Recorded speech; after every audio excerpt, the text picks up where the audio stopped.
If you can have your seats, if you can.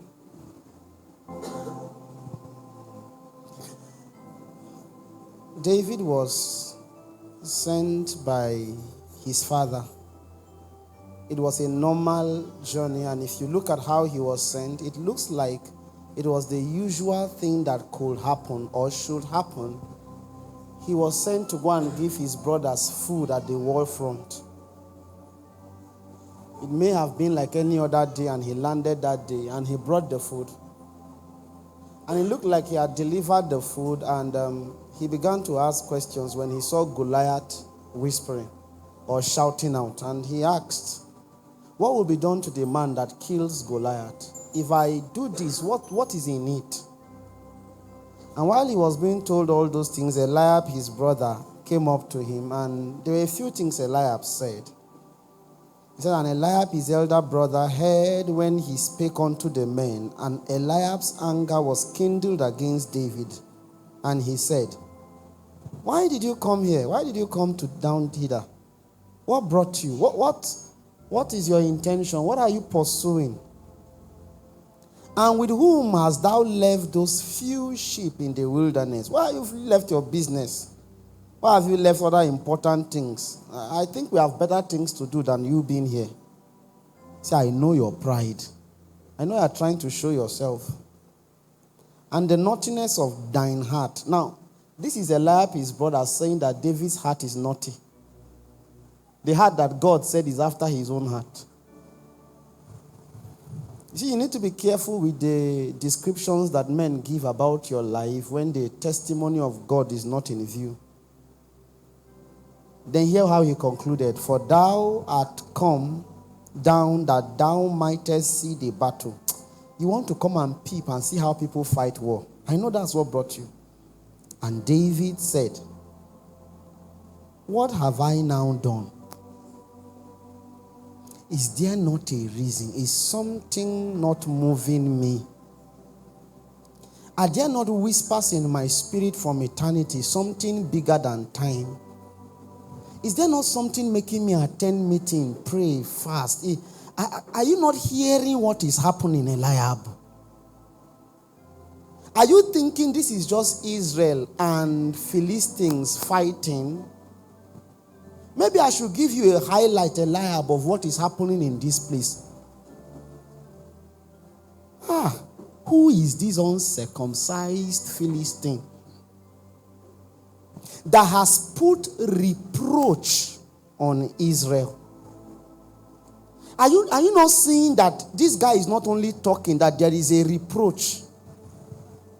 That right here as we speak, this other man is supposed to be enjoying his life, but because of that Goliath, reproach is upon him. Are you not seeing that?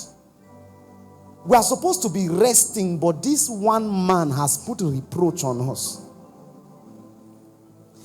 If you are going to pursue God and to do God's will, there will be whispers from eternity that will stir up within you something that the average man does not hear and he does not see. That you are able to look upon a people and you can see a reproach. Jesus. You can hear a cry that the young man you are seeing with dreadlock doing yahoo, that is an apostle, but there is a reproach. And for that reason, even when you have shared the food they send you to, something tells you, wait, let us grow, let us fight. Let us fight and remove reproach. That this woman you are seeing selling akara, that was not the intention. The intention was that she was going to own departmental stores. And that by her, nations were going to be fed. And that even her village that she's running from, that their hunger was going to be quenched by her work. But you see this akara she's selling is a reproach. Eliab, can't you see it? Are you thinking it's just that I want to preach or I want to pray and prophesy? Do you not see that there is a reproach that I'm after? That reproach needs to be removed. People seek God that don't know that the answer of the reproach upon lives is with them. David was indirectly telling Elijah, even you will stop paying taxes if you can just let me. I'm not being proud. There is something that must be done. There is something. You can't keep entering God's presence and going back and you don't see the reproach. There's reproach upon the army. These guys were supposed to be mighty men on God's side, but there is reproach. I know that you see her confused, but it's only a reproach. Can't you see an evangelist? Can you not see? You see, this lack of ideology to see that there is a reproach upon Israel is why we are not serious. David was indirectly telling Eliab, Baba is at home. Even those sheep you are talking about will pay tax, but whoever kills this man, his family will be delivered from taxes. Can you not see? Maybe even add quietly in his spirit, can you not see that this is my gateway to the palace? I've been anointed, but this reproach, as long as this man stands here, I will be in the wilderness, though anointed a king. Can you not see? Let me tell you something. You have no idea of people's destiny sometimes. That you can be looking at a great man and God is saying, pray again, fast again, contend against the sin, be righteous again, labor again, sing again, so that at least I will find a vessel. I will find a vessel to remove reproach. I will find a vessel to remove shame from people.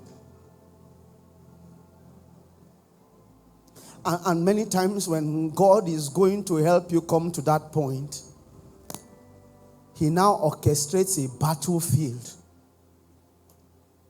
He orchestrates something that makes you see the reproach.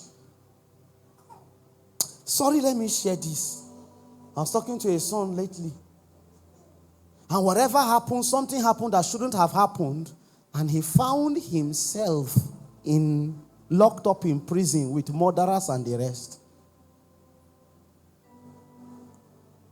You will think that God was not aware until he came out. Then he said, Daddy, now I know why. I know. I have made a covenant because I have seen a reproach. When you stay for days and for 3 days there is no food, then somebody tells you, I have been here for 8 years because I can't afford a lawyer. You will know what a reproach looks like. The issue with many of us Christians is that we have not seen any reproach yet. Every time you look at men, all you see is men, but you do not see that these men are living less than their purpose, less than their destiny. You don't see it, and there is no cry on the inside to say, God, another measure now. Jesus, another measure now. Jesus, another measure. Another one. So that every time you pray with an intention. When you fast, you will fast with an intention. There will be a craving, and something inside you will whisper again for eternity. Maybe I'm here for such a reason. Maybe it's because of this one I was born. Maybe it's just because of this one. Tonight, can you make a demand that the whispers of eternity will become awakened upon your spirit again? I know you have served the food your father sent you to serve. I know. But can something draw you further until you realize that what people see normal is a reproach to Israel? That God is saying, my children ought not to be like this. I have been waiting for Jude. I've been waiting.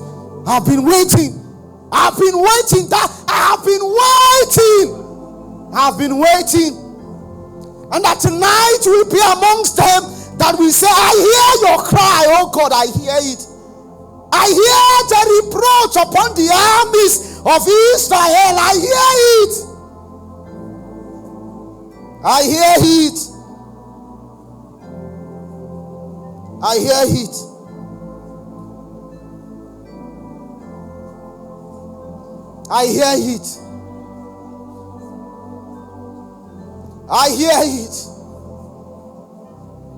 and I will not turn back. I hear it.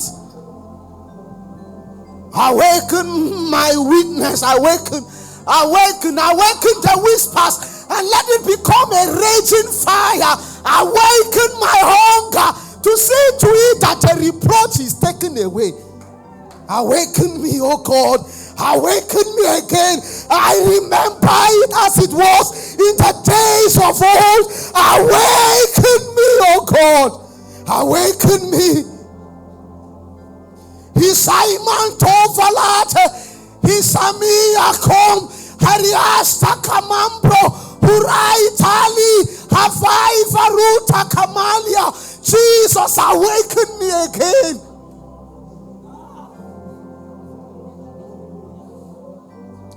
There's a cry in the spirit. There's a reproach on your family. There's a reproach on the territory. There's a reproach in your church, and you cannot be running away from it when God was expecting that you will rise as an intercessor. Is it not a shame that the answer is running from the battle? Is it not a shame? Men who bear the names of Zion are the ones complaining about the church. The church is bad. The church is this. The reason you know is because there's an answer. Was it not a whisper that made you see the reproach that is in the church? Was it not a whisper? Was it not heaven that made you realize that there needs to be a revival? It was not intended to turn you to a gossiper. It was not intended to make you mock the church. It was intended that the destiny upon your spirit will remove the reproach upon Israel. What is in your hand? All he had was a stone and a sling. Young man, what is in your hand? Is it a song, a prayer? Is it a word? What has God put in your hand? The longer you wait, the more people will die in reproach.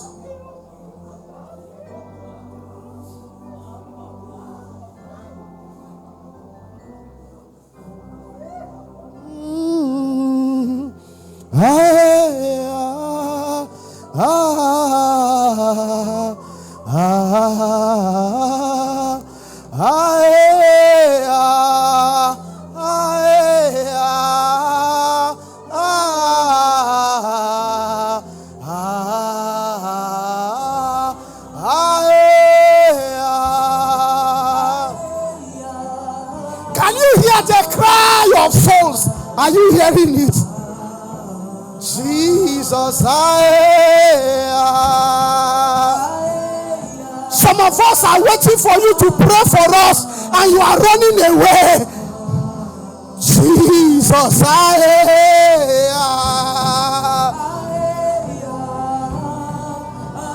do you know how many are dying because you gave up? Jesus, can you hear the cry of the children?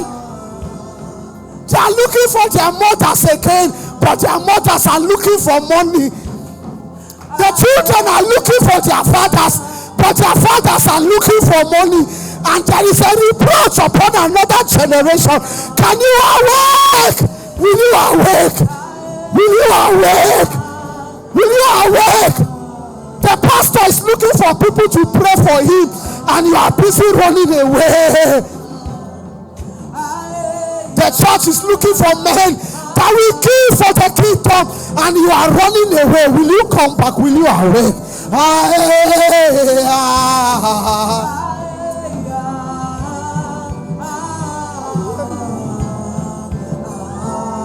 That the reproach will be taken away in my day. Help me, Jesus. Help me. Help me. Jesus,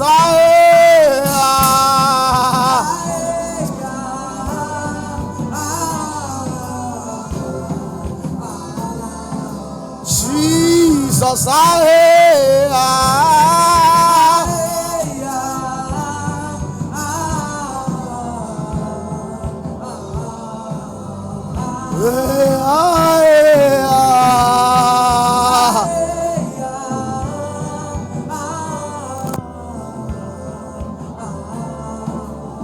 I keep hearing the whispers of eternity. There is a whisper. There is a whisper. There is a whisper beyond the activity, and it is calling for destinies. It's calling for souls. It's calling for territories, and your name is on it. Your name is on it. Soldiers don't turn back. We don't turn back. We don't turn back until the report is taken from the army.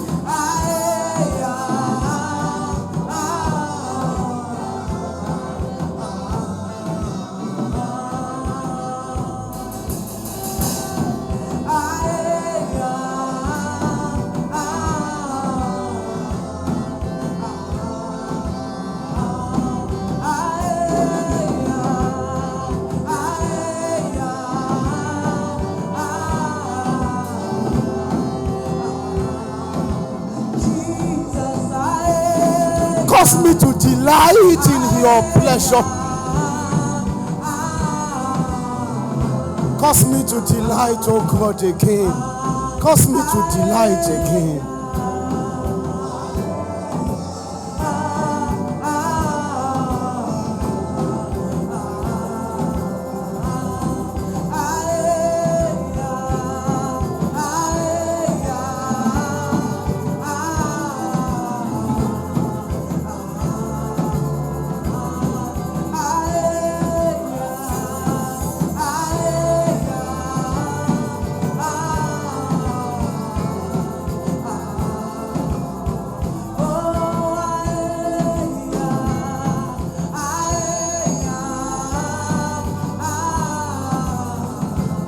Listen,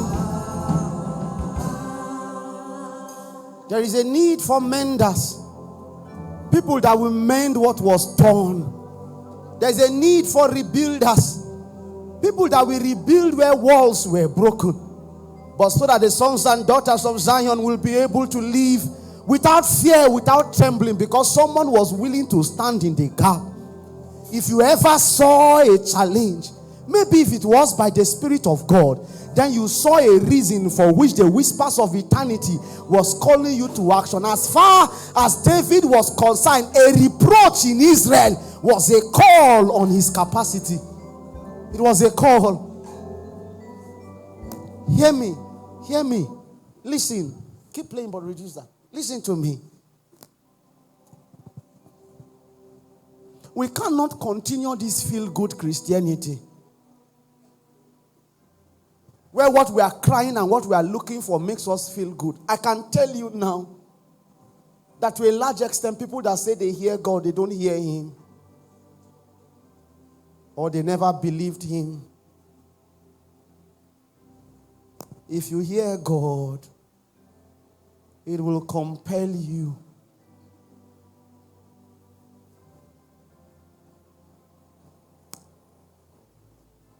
It will create within you an operational system. It will compel you.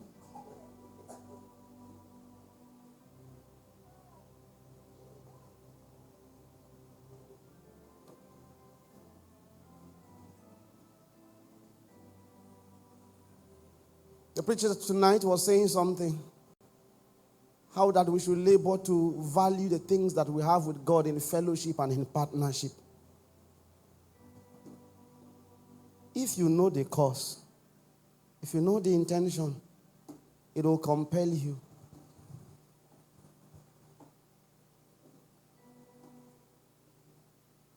Some of you have heard these whispers before. But you know as I speak to you that those whispers are not alive again. In just a moment, can you raise a sincere heart cry to Him?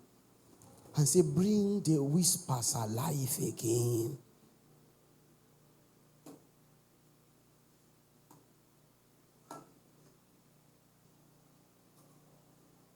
Bring the whispers alive again.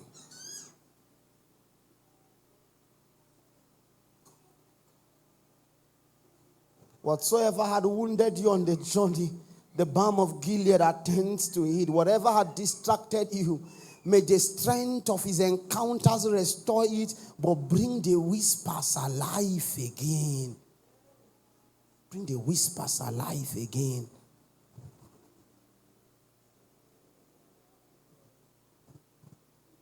And until he establishes Jerusalem as a praise in the earth,